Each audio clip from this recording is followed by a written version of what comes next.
Salam, selamat malam saudara terkasih. Di dalam nama Tuhan Yesus, selamat berjumpa kembali di malam hari ini, di malam hari yang berbahagia ini. Di hari ini kita akan mendengarkan kebenaran firman Tuhan, tapi terlebih dahulu kita berdoa. Mari kita satu dalam doa. Bapa, di dalam nama Yesus kami bersyukur atas kebaikan-Mu, atas pemeliharaanmu dalam kehidupan setiap kami. Dan di malam hari ini kami rindu mendengarkan kebenaran firman-Mu. Berfirmanlah, nyatakan kasih dan kuasa-Mu bagi kami, dan mampukan kami Tuhan untuk menjadi pelaku daripada firman-Mu. Di dalam nama Yesus Bapa, haleluya, amin. Saudara terkasih, dalam nama Tuhan Yesus, mari kita langsung saja membuka Alkitab kita yang diambil dari 1 Korintius 10 ayat 1 sampai ayat yang ke-11. Kita lihat Alkitab kita dari ayat 1 sampai ayat yang ke-11. Saya bacakan.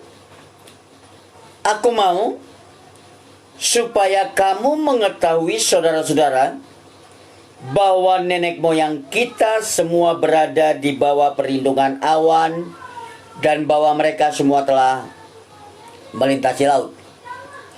Untuk menjadi pengikut Musa, mereka semua telah dibaptis dalam awan dan dalam laut. Mereka semua makan makanan rohani yang sama, dan mereka semua minum minuman rohani yang sama, sebab mereka minum dari batu karang rohani yang mengikuti mereka, dan batu karang itu ialah Kristus. Tetapi sungguh pun demikian, Allah tidak berkenan kepada bagian yang terbesar dari mereka, karena mereka ditewaskan di padang gurun. Semuanya ini telah menjadi sebagai contoh bagi kita, untuk memperingatkan kita, supaya jangan kita menginginkan hal-hal jahat seperti yang telah mereka perbuat. Dan supaya jangan kita menjadi penyembah-penyembah berhala, sama seperti beberapa orang dari mereka, seperti ada tertulis, maka duduklah bangsa itu untuk makan dan minum. Kemudian bangunlah mereka dan bersukaria. Janganlah kita melakukan percabulan seperti yang dilakukan oleh beberapa orang dari mereka, sehingga pada satu hari telah tewas 23.000 orang. Dan janganlah kita mencobai Tuhan seperti yang dilakukan oleh beberapa orang dari mereka, sehingga mereka mati dipagut ular. Dan janganlah bersungguh-sungguh seperti yang dilakukan oleh beberapa orang dari mereka, sehingga mereka dibinasakan oleh malaikat maut. Semuanya ini telah menimpa mereka sebagai contoh, dan dituliskan untuk menjadi peringatan bagi kita yang hidup pada waktu di mana zaman akhir telah tiba. Saudara terkasih, dalam nama Tuhan Yesus, tema khotbah kita pada malam hari ini, pada hari ini, berbicara tentang peringatan Tuhan kepada orang percaya. Saudara, orang percaya adalah orang yang sudah menerima Yesus sebagai Tuhan secara pribadi dalam kehidupannya. Jadi orang percaya itu adalah orang yang telah menerima Kristus Yesus sebagai Tuhan, sebagai penguasa tunggal dalam kehidupannya. Nah, tema yang hari ini saya katakan tadi, tema ini berbicara peringatan Tuhan kepada orang yang telah percaya kepada Kristus Yesus. Kita lihat di ayat yang ke-11. Jelas sekali dikatakan begini, semuanya ini telah menimpa mereka sebagai contoh, dan dituliskan untuk menjadi peringatan bagi kita yang hidup pada waktu di mana zaman akhir telah tiba. Saudara terkasih, dalam nama Tuhan Yesus, zaman sekarang ini adalah zaman akhir. Bahkan dikatakan di dalam 2 Timotius 3 ayat 1. Coba kalau kita lihat di dalam 2 Timotius 3 ayat 1. Kita lihat 2 Timotius 3 ayat 1 dikatakan apa? Ketahuilah bahwa pada hari-hari terakhir akan datang masa yang sukar. Jadi saudara terkasih, dalam nama Tuhan Yesus, ciri-ciri waktu atau zaman yang akhir itu, yang pertama ciri-cirinya dikatakan dalam 2 Timotius 3 ayat pertama, dikatakan akan datang masa yang sukar. Dan inilah waktunya, masa yang sulit itu, masa akhir itu, masa yang sukar itu. Dan Tuhan memberi peringatan kepada setiap kita orang percaya, supaya kita jangan seperti bangsa Israel yang telah ditolong Tuhan dari Mesir, dikeluarkan dari Mesir. Tujuan Tuhan supaya bangsa Israel sampai ke tanah Kanaan. Tanah Kanaan adalah tanah perjanjian yang sudah disediakan Allah bagi setiap orang yang percaya kepadanya. Ada amin, saudaraku? Tanah Kanaan bukan berbicara tentang surga, tapi tanah Kanaan berbicara tentang yang melimpah susu dan madunya. Jadi tanah Kanaan itu berbicara tentang potensi kemaksimalan manusia. Saudara terkasih, dalam nama Tuhan Yesus, bangsa Israel yang keluar dari Mesir, dari bangsa perbudakan, dibawa Tuhan ke padang gurun. Sebenarnya saudara, dari Mesir menuju tanah Kanaan perjanjian itu hanya 40 hari. Tapi karena bangsa Israel tidak hidup di dalam kebenaran, akibatnya bangsa Israel dari Mesir menuju tanah Kanaan menghabiskan waktu 40 hari. Beribu-ribu orang bangsa Israel dari Mesir menuju tanah Kanaan, tapi sayangnya hanya 2 orang yang masuk ke tanah Kanaan. Yang lainnya gugur di padang gurun, mati di padang gurun.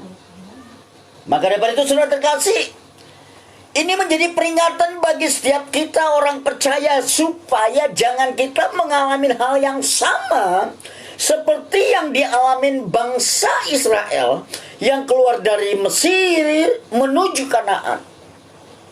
Saudara terkasih, ada 5 peringatan yang Tuhan berikan kepada setiap orang percaya, kepada saudara dan saya.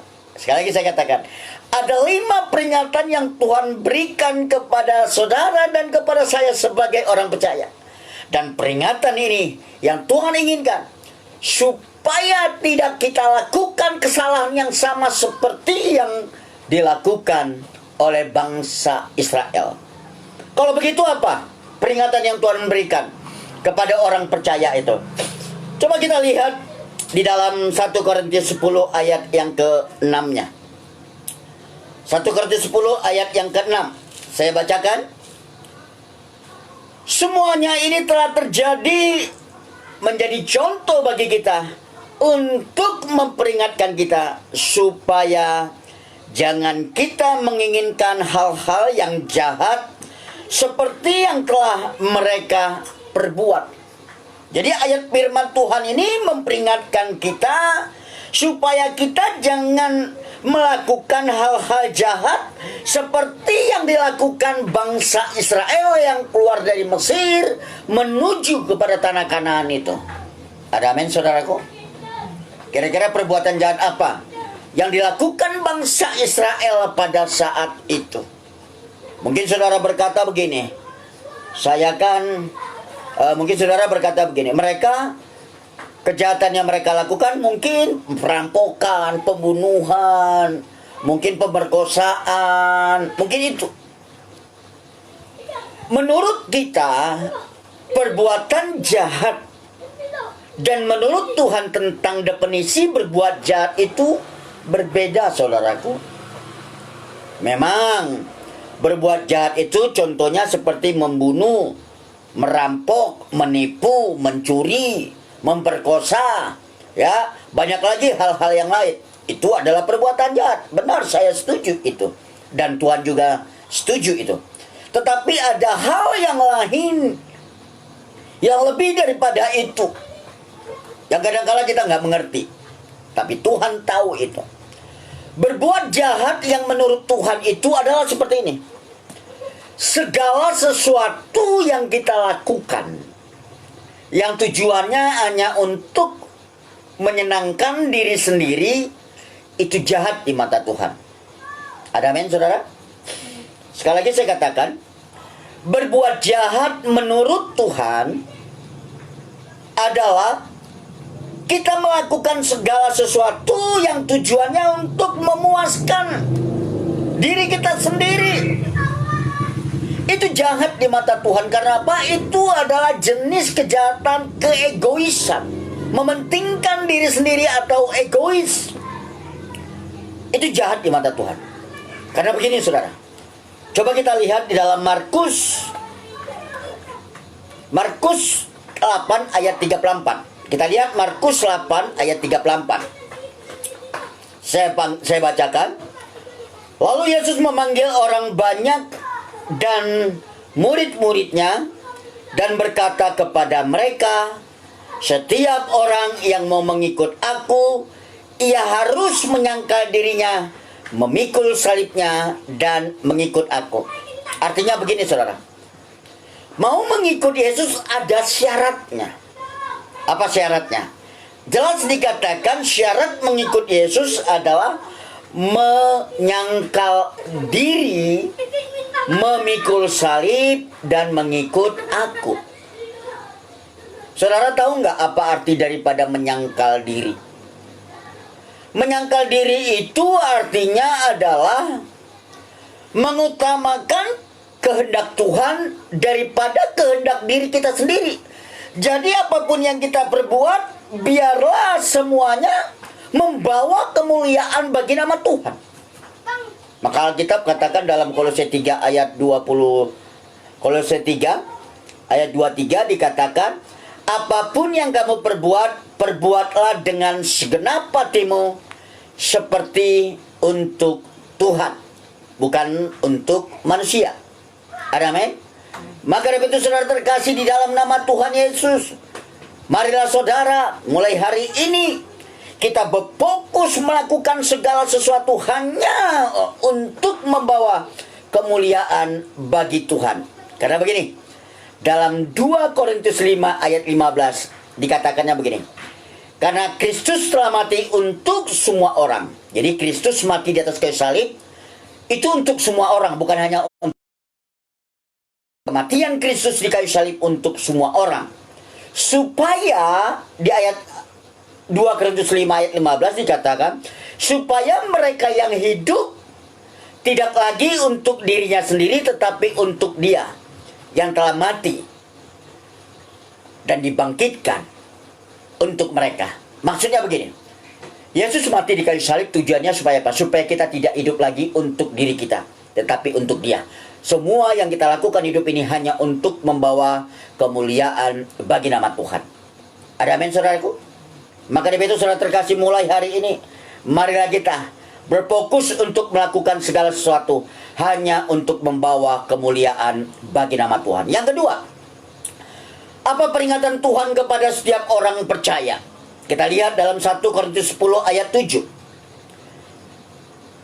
Dan supaya, saya bacakan 2 Korintus 1 Korintus 10 ayat 7.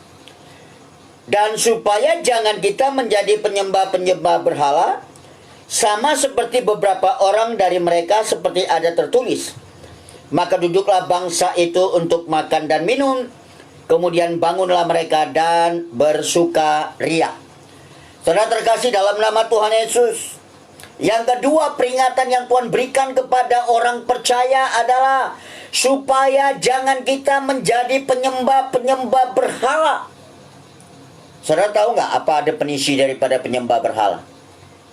Mungkin saudara berkata, saya kan nggak pernah nyembah patung. Oh, bukan itu penyembahan berhala. Penyembahan berhala itu definisinya begini. Segala sesuatu yang kita dahulukan, segala sesuatu yang kita nilai, yang kita ciptakan di dalam pikiran kita dan kita tentukan itu lebih berharga daripada Tuhan, itu adalah berhala. Contoh, kalau kita berpikir uang itu lebih berharga daripada Tuhan, maka kita jadi hamba uang, bukan hamba Tuhan lagi. Itu disebut dengan berhala. Kalau pekerjaan yang menjadi paling utama dalam hidup kita bukan Tuhan, sampai akibatnya hanya gara-gara bekerja kita lupa beribadah, hanya gara-gara bekerja kita lupa untuk berfellowship, untuk berkumpul bersama keluarga kita. Itu namanya pekerjaan kita itu menjadi berhala. Maka dari itu segala sesuatu yang kita lakukan, saudaraku, segala sesuatu yang kita lakukan yang hanya tujuannya, saudara, yang kita nilai itu lebih menguntungkan untuk kita daripada Tuhan. Jadi kalau saudara terkasih merasa uang itu lebih menguntungkan daripada punya hubungan sama Tuhan, maka itu ada berhala, saudaraku. Bahkan hobi kita bisa menjadi berhala. Segala sesuatu yang kita lakukan lebih daripada Tuhan, itu yang disebut berhala. Ada amin, saudaraku? Ada amin? Maka dari itu, saudara terkasih, hari ini marilah kita, saudara terkasih, kita meninggalkan segala berhala-berhala kita. Penilaian kita yang selama ini mungkin uang yang menjadi kebutuhan pokok kita. Hari ini marilah kita berpikir, Tuhanlah yang menjadi kebutuhan pokok kita. Karena Alkitab katakan, carilah dahulu kerajaan Allah dan kebenarannya, maka semuanya itu akan ditambahkan kepadamu. Kerajaan Allah yang paling utama, kerajaan Allah yang paling pokok di antara segalanya. Segalanya itu nanti akan ditambahkan kepada kita. Jadi yang pertama, kerajaan Allah dulu, baru semuanya akan ditambahkan kepada kita. Ada amin, saudaraku? Nah, saudara terkasih di dalam nama Yesus, coba aja bayangkan, banyak orang hanya gara-gara mencari uang, akhirnya apa? Dia tidak punya waktu berfellowship kepada istrinya, kepada anak-anaknya. Dia tidak punya waktu untuk ke gereja. Dia tidak punya waktu untuk baca Alkitab. Dia tidak punya waktu untuk berdoa kepada Tuhan. Nah, itulah yang menjadi berhala. Hobi saudara bisa menjadi berhala. Maka dari itu, saudara terkasih, hari ini marilah kita meninggalkan segala berhala yang ada dalam kehidupan kita. Marilah kita fokus hanya kepada Tuhan, karena Tuhan adalah pusat kehidupan orang percaya. Karena hanya Tuhan yang memberikan kehidupan bagi setiap kita. Maka dari itu Tuhan katakan maka dari itu firman Tuhan berkatakan, sia-sialah membangun rumah kalau bukan Tuhan yang membangunnya. Amin. Makanya biarlah kita membangun rumah bukan karena usaha mati-matian kita, tetapi karena memang Tuhanlah yang membangunnya untuk kehidupan saudara dan saya. Dan yang ketiga, Alkitab katakan begini, peringatan yang diberikan Tuhan yang ketiga kepada orang percaya, mari kita lihat di dalam 1 Korintus 8, 1 Korintus 10 ayat yang ke-8. Saya bacakan. Janganlah kita melakukan percabulan seperti yang dilakukan oleh beberapa orang dari mereka, sehingga pada satu hari telah tewas 23.000 orang. Wih, sadis sekali. Akibat percabulan dikatakan di ayat 8 ini telah tewas 23.000 orang. Maka dari itu, saudara terkasih, jangan hidup di dalam percabulan. Karena Tuhan katakan di dalam kebenaran firman Tuhan di dalam 1 Korintus 10 ayat 8 ini, janganlah kita melakukan percabulan. Kita sebagai orang percaya, sekali lagi saya katakan, janganlah kita melakukan percabulan. Ada amin? Apa itu percabulan? Percabulan itu adalah segala sesuatu yang kita lakukan hanya untuk memuaskan diri kita. Percabulan itu kita lakukan seperti perselingkuhan. Kita sudah punya istri, tapi kita selingkuh kepada orang lain. Itu disebut dengan bagian daripada percabulan. Bahkan kita membayangkan wanita lain yang bukan istri kita. Kita membayangkan mereka, kita menikmati tubuh mereka, walaupun kita hanya membayangkan, itu sudah masuk daripada bagian daripada percabulan. Maka dari itu saudara terkasih, akibat daripada pergaulan itu, Alkitab jelas katakan telah tewas 23.000 orang. Itu akibatnya. Makanya itu saudara terkasih, kita sebagai orang percaya, janganlah kita melakukan percabulan. Saudara terkasih, pernah dengar tentang membangun rumah di atas batu dan membangun rumah di atas pasir? Saudara, membangun rumah di atas batu adalah membangun rumah di atas kebenaran. Tetapi membangun rumah di atas pasir adalah membangun rumah di atas ketidakbenaran. Kebenarannya apa? Alkitab katakan, diberkati dulu baru beranak cucu. Diberkati dulu baru beranak cucu. Maksudnya begini, sebelum melakukan pernikahan di gereja, sebelum diberkati oleh pendeta, jangan dulu melakukan seks. Janganlah dulu melakukan percabulan. Karena akibatnya, saudaraku, itu dapat meruntuhkan rumah tangga kita. Dapat merusak keharmonisan rumah tangga kita. Kenapa? Itulah yang disebut dengan membangun rumah di atas pasir. Membangun pernikahan di atas ketidakbenaran. Sehingga apa? Ada hujan, ada badai, ada banjir. Maka bangunan pernikahan itu akan rubuh. Maka itu saudara terkasih, kalau saudara pernah melakukan percabulan, bertobat. Jangan lagi melakukan percabulan, karena akibat daripada percabulan itu dapat kepada anak cucu kita.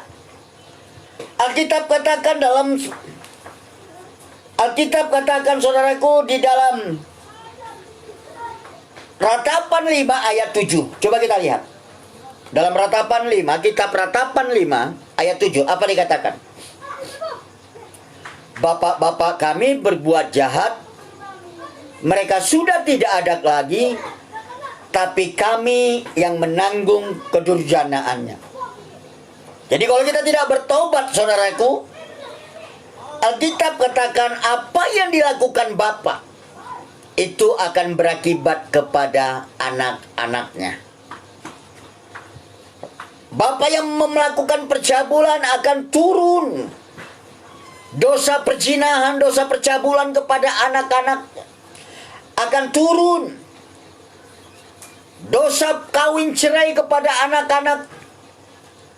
Maka dari itu saudara terkasih, dengan kita bertobat, maka kutuk dosa itu, kutuk turunan itu akan dipatahkan di dalam nama Yesus. Karena hanya dengan bertobatlah kita bisa mematahkan segala kutuk dosa itu. Amin, saudaraku.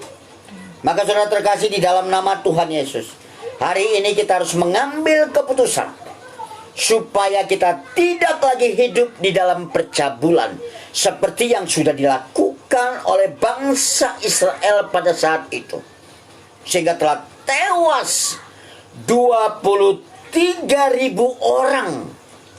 Coba bayangkan, akibat percabulan itu telah menewaskan 23.000 orang. Stop percabulan itu. Saudara terkasih, yang keempat, apa peringatan Tuhan kepada orang percaya? Coba kita lihat di dalam 1 Korintus 10 ayat yang ke-9-nya. Kita lihat 1 Korintus 10 ayat 9. Dan janganlah kita mencobai Tuhan seperti yang dilakukan oleh beberapa orang dari mereka, sehingga mereka mati di pagut ular. Saudara, kalau kita mencobai Tuhan, Alkitab katakan mereka mati di pagut ular, mereka mati dicatok ular. Saudara, jangan mencobai Tuhan. Kenapa? Bisa mendatangkan kematian. Apa contohnya kita mencobai Tuhan? Mungkin saudara bingung. Contohnya gampang, simple. Saudara berdoa dari rumah, Tuhan, lindungin saya dalam perjalanan, saya mau berangkat kerja Tuhan. Jagai saya di dalam perjalanan Tuhan, agar saya sampai ke tempat kerjaan, saya sampai dengan selamat, kembali ke rumah juga dengan selamat. Saudara berdoa minta pertolongan Tuhan, agar saudara dilindungin dari kecelakaan di dalam perjalanan. Tapi saudara membawa motor dengan kencang, itu artinya saudara mencobai Tuhan. Maka dari itu saudara terkasih, kalau saudara berkata Tuhan lindungin saya di dalam perjalanan, berarti saudara juga membawa kendaraan dengan hati-hati, bukan dengan cara yang strobo. Karena itu akan mendatangkan kematian. Saudara terkasih dalam nama Tuhan Yesus, banyak sekali kita mencobai Tuhan. Kita hidup di dalam perjudian. Tuhan, tolong aku Tuhan, supaya aku menang dari permainan judi ini, supaya aku bisa bayar kontrak rumahku Tuhan. Ada loh orang main judi seperti itu. Waktu dia lagi main judi, dia berdoa kepada Tuhan, Tuhan, tolong aku Tuhan, supaya hari ini aku bisa menang main judi, supaya aku bisa bayar kontrak rumahku, supaya aku bisa bayar uang sekolah anakku. Itu namanya mencobai Tuhan. Ada amin saudara? Nah, mencobai Tuhan itu maksudnya begini. Mencobai Tuhan itu adalah kita menuntut Tuhan supaya Tuhan melakukan sesuatu yang bertentangan dengan kehendak dan karakter Tuhan. Kita paksa Tuhan untuk memberkati kita di meja judi, padahal Tuhan katakan kamu jangan berjudi. Nah saudara terkasih, itu yang disebut dengan mencobai Tuhan. Kita memaksa Tuhan untuk melakukan kehendak Tuhan dalam hidup kita, padahal itu bertentangan dengan karakter Tuhan. Ada lagi begini loh, ada orang yang saya layanin, dia SMS saya, Pak Pendeta, tolong dong bantu saya dalam doa. Tolong doain namanya si Tuti, supaya dia mendapat celaka, karena dia telah menyakitin hati saya. Pak Pendeta, tolong doain dong supaya si Tuti mendapat celaka. Waduh, waktu saya baca SMS-nya itu, saya kaget loh. Masa pendeta disuruh mendoakan orang supaya celaka? Ini salah satu sikap yang mencobai Tuhan. Kita pingin orang lain celaka, dan kita berdoa kepada Tuhan, Tuhan biarlah dia mendapat kecelakaan Tuhan. Itu adalah mencobai Tuhan, karena Tuhan tidak ingin. Karakter Tuhan tidak seperti itu. Karakter Tuhan apa katakan? Musuhmu sendiri harus didoakan, musuhmu sendiri harus diberi makan. Ada amin saudaraku? Itu karakter Tuhan lah. Ini kita meminta Tuhan supaya menghukum mereka yang telah berbuat jahat kepada kita. Itu bukan karakter Tuhan. Itu artinya mencobai Tuhan. Amin. Nah, maka dari itu jangan kita cobai Tuhan. Kita ikutin aja menurut maunya Tuhan. Yang dimaui Tuhan itu adalah, pertama, kita mengasihi. Musuh kita sendiri harus kita kasihi.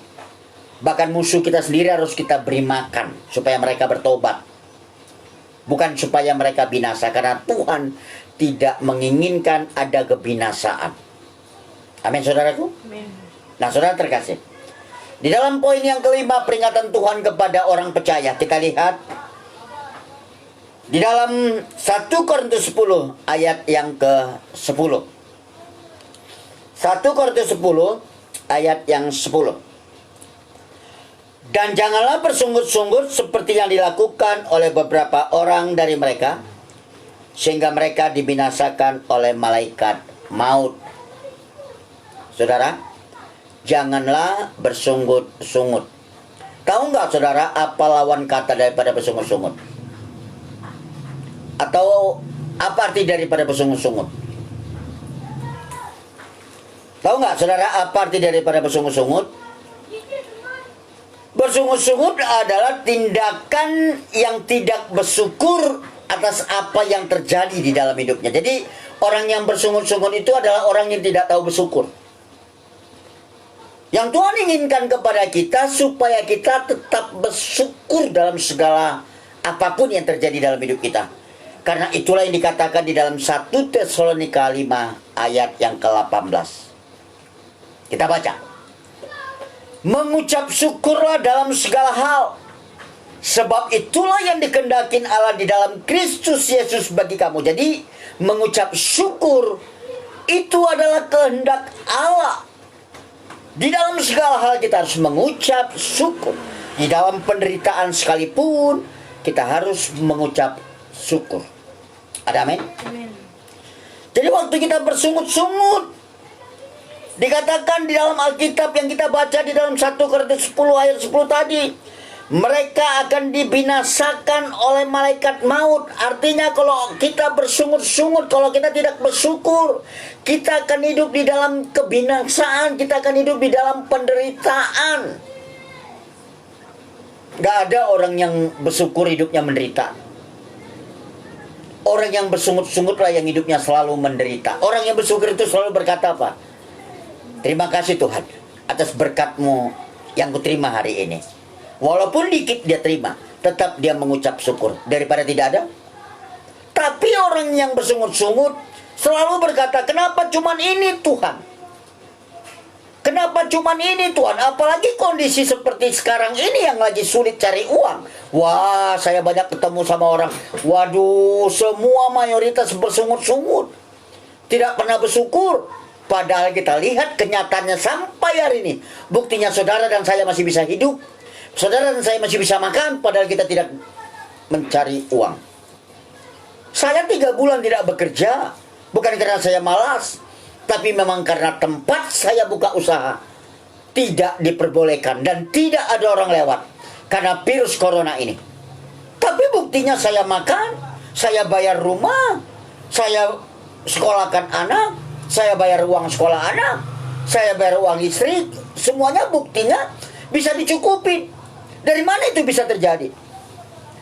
Itu semua karena kemurahan Tuhan. Bukan karena usaha saya. Ada amin? Amin. Ada pengalaman kemarin.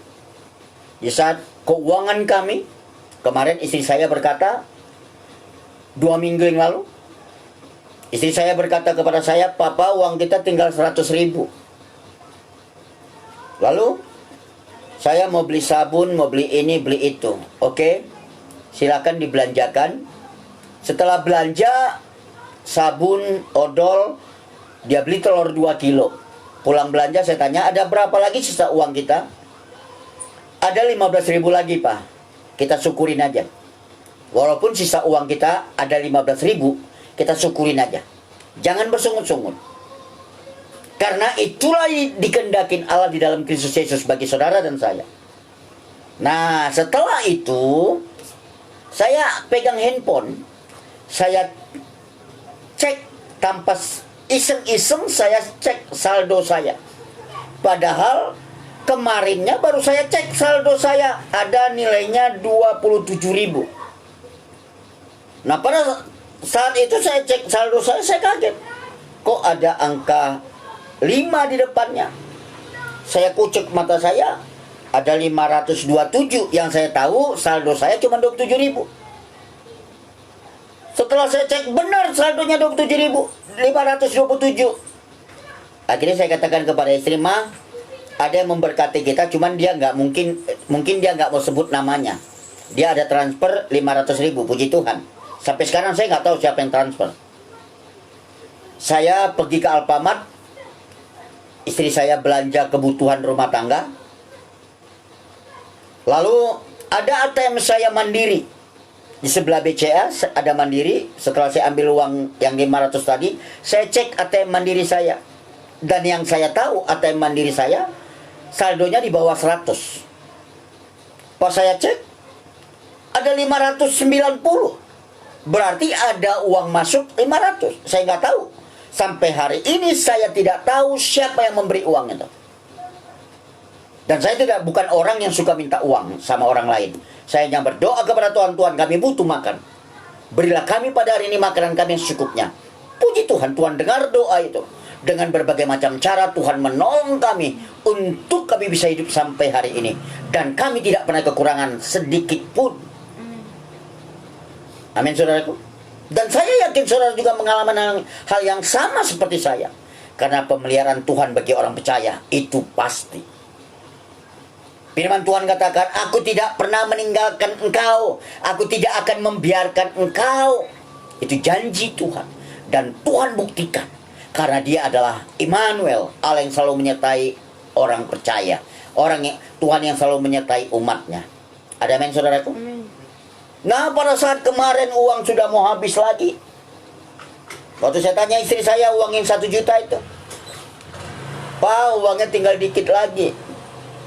Tinggal 200 lagi setelah beberapa minggu. Tiba-tiba anak saya datang. Pak, ini ada berkat Tuhan. Dari mana? Dari ibu pendeta di tempat saya tadi ibadah. Dia titip, ini uang buat keluarga kita, buat kebutuhan hidup kita.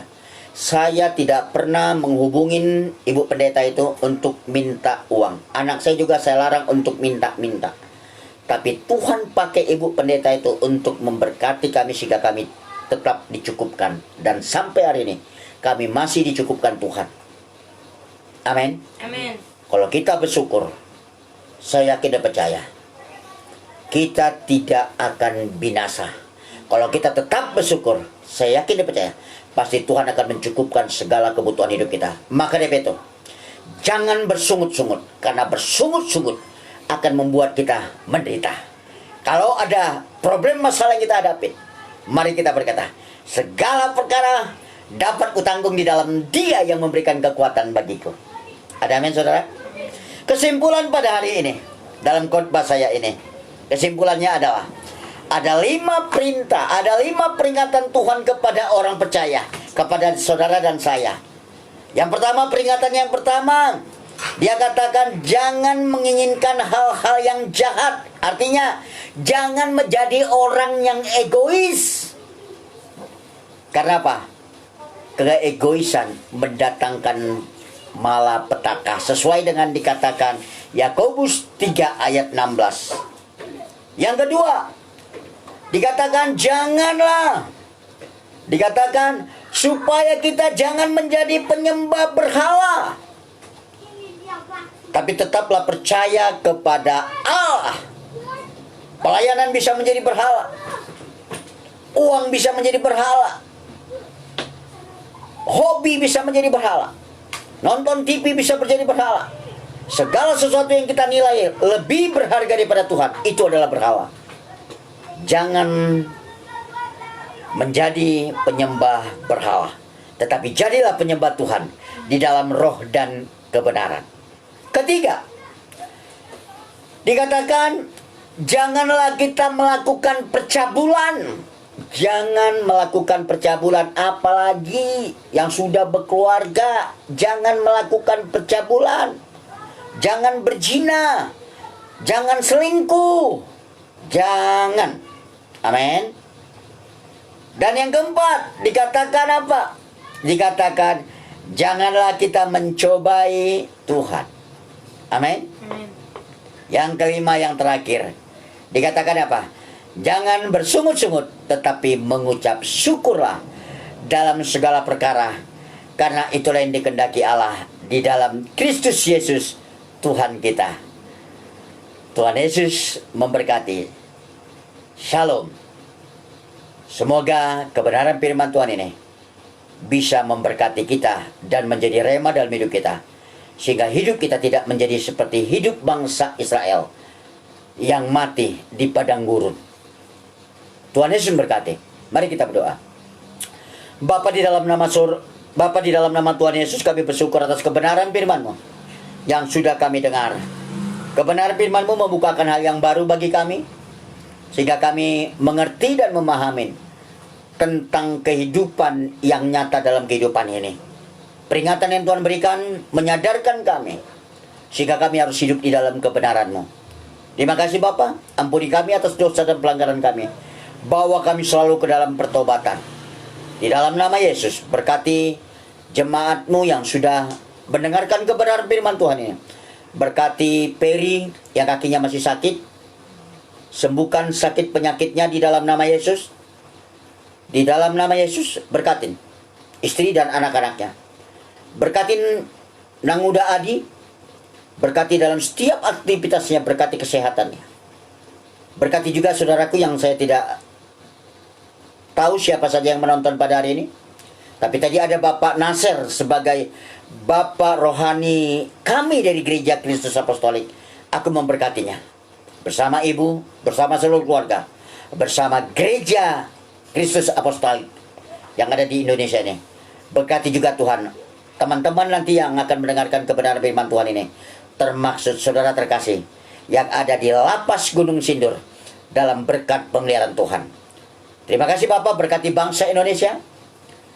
Di dalam nama Yesus, perlindungan pemeliharaan Tuhan nyata dalam kehidupan setiap kami. Haleluya. Amin. Tuhan Yesus memberkati.